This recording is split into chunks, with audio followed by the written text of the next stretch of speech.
Patris et Filii et Spiritus Sancti. Amen. But today we have the day after Ash Wednesday, so kind of our first formal beginning to the season of Lent. And we have for today, all the readings until Easter are proper. Every single day has its own proper readings, Epistle and Gospel. And the saints during this period, from about mid-February to mid-March, there are fewer saints because it's always Lent is always in this time. So fewer saints' feast days, but we will still hear of some of them, but not nearly as many as throughout the rest of the year. And so I will try to restrain myself in going on, but there are still going to be saints to talk about, as well as the proper readings for each day. So the saint for today is there is Saint Simeon. He is one of the second bishop of Jerusalem and one of the kinsmen of our Lord, right? Like one of the cousins of our Lord, as we'll see. But also, maybe you were familiar with the name Fra Angelico. He's a painter, the Renaissance painter. And he was actually a Dominican monk in the year 1407, and his name was Giovanni. But everybody called him Angelico because of his paintings and his demeanor and his goodness. It was said of him by a fellow artist, "It is impossible to bestow too much praise on this Holy Father, who was so humble and modest in all that he did and said, and whose pictures were painted with such facility and piety." So it's good to know that. Good to know that these saints we have, these artists, Renaissance painters, were also as skilled in the spirit as they were in artistry. But let's see, St. Simeon, second bishop of Jerusalem, as I mentioned. The first bishop of Jerusalem was St. James the Just, who was his brother.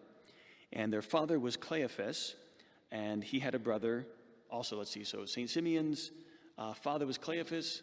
His uncle was a carpenter by the name of Joseph, and he got married to a woman named Mary.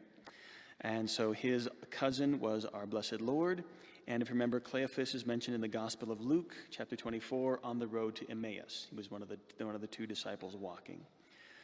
So Simeon, his older brother, was St. James the Just, or James the Lesser, the first bishop of Jerusalem. And when he was martyred, St. Simeon took his place. And this is in the year 62. Shortly after becoming bishop of Jerusalem, St. Simeon was warned by God to leave, and then took place the destruction of Jerusalem.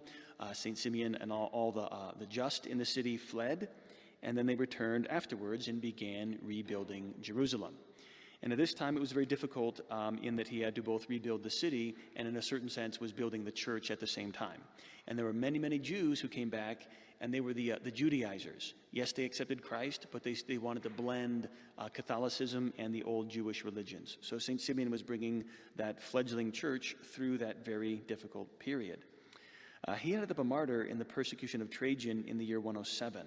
He was condemned for being a Christian, and despite his venerable age of being 120 years old, they tortured him for 3 days and then crucified him. So a great honor to be martyred in the same way as our Lord, but also shows the great cruelty of the world, which would do that to, again, a venerable, aged old man. But let's see, our readings for today relate very much, we could say, to martyrdom and to faith. And for our Epistle and Gospel, it is about, and the prayer, especially the prayer of today, it's about faith in what we can't see. It's about faith in the power of prayer, the power of penance, and the mercy of God. So let's see. So the Gospel is about the centurion whose statement we say before receiving Holy Communion. "Lord, I am not worthy that thou should enter under my roof, but only say the word, and my servant shall be healed." You change one little word there, and then we say that every single day, right? Domine non sum dignus. So certainly, I'm going to have to find out when the centurion's feast day is. I'm sure he's got one somewhere. He became a bishop or a martyr someplace. But the point of that is to tell us that, we do this fasting, we do this penance. We read about the martyrs who gave their lives for Christ, and we don't see anything. Well, it's not really true. We don't see anything in the short term. Is it really making a difference? And how many of us have thought that, right? When giving up a Lenten penance and it's really difficult, we give it up. We're like, is it even doing anything at all? Sometimes it seems not. But that's what the point of faith is. Faith is believing whatever God says can be done. Especially when he's working on healing our souls. The epistle is talking about one of the kings of Israel who was very sick. And God sends Isaiah to him and says, tell the king, you are sick. You're not going to recover. Get your house in order. You're going to die. And Ezekiel prayed and wept. And God sends Isaiah back to him and says, I have heard his prayer. And tell him I will add 15 years to his life. I have healed him. Now, we don't know what's wrong with us, right? I mean, in so many ways. I mean, other people, they could tell us what's wrong with us. That's why we should listen to the criticism of others. But our own faults and sins, we are blind to them. And even those we find out, there are deeper and deeper and deeper levels on the inside at which we need healing, which are very, very sick. And so often, the prayers and penances we do are healing those very, very deep things. And we can't even tell that we've been healed, right? But that doesn't mean something hasn't taken place.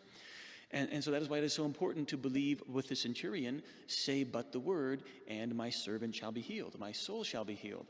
And what a statement, the centurion says, I say to one man, go, and he goes, another, do this, and he doesn't. So he's telling Christ. The implicit faith in Christ from the centurion was, so when you say to sickness, be gone, it will go. When you say to death, leave, it will leave, or it will come. When you say to the winds and the sea, be still, they will be still. Right, so there's absolute dominion of God, of our Lord Jesus Christ, over everything in nature. That's what we are to believe when we are doing our fasting and our prayers. If we believe that God exists, if we believe in the truths of the Catholic faith, we will have no trouble believing God can accomplish anything that he wants to do. And what does God want? Our conversion, our repentance. And the prayer, I would really like to speak about the prayer.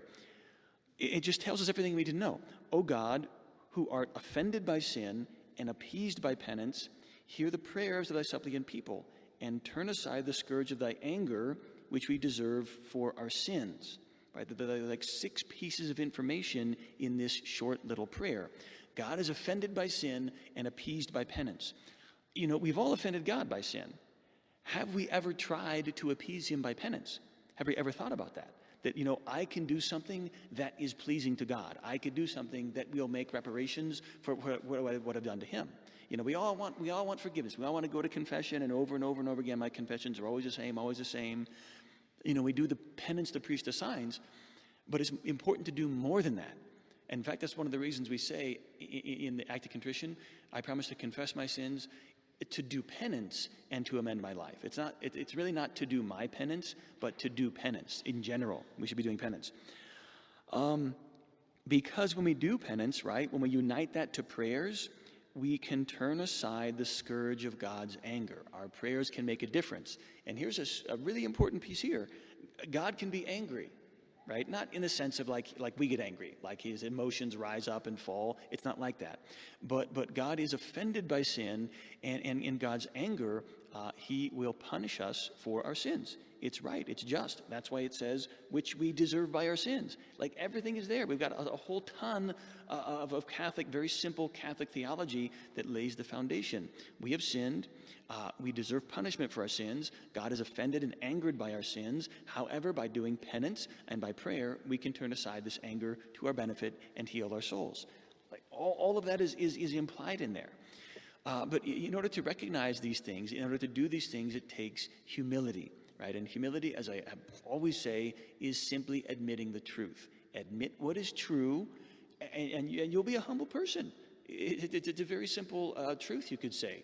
Not how does it make me feel, what do I want to be true, or what do I wish was true, or I'm kind of scared, I'm too afraid to admit that that's true. Just admit it. Is this the truth? Is this the case? Be honest with yourselves. Be open. Be humble. And then you'll have no trouble understanding the prayers and the epistles and so on, right? Just read it with the clear eyes of faith. There's a lot in here I didn't even talk about. But like I said, my penance is going to be trying to do shorter sermons. So maybe I should do longer sermons for your penance. But anyways, I want you to read it, right? The lessons every single day for this upcoming season. This was the early church's, this was their catechism. This is their preparation for Easter. And so there was something to learn. There was some point of doctrine or some point of theology or something that they were going to learn every single day. And every single day they went to a different church. And so we can take this as our catechism lessons, right? Every day, let's be doing these readings, reading the prayers, all the prayers of the Mass, and really seeking to mine, right? To dig out of them. We have to read it 2 or 3 or 4 times. Let's do that. And if you come across something that is really good, let me know. I'll put it in one of my sermons. A little audience participation here this season. We're all in this together, right?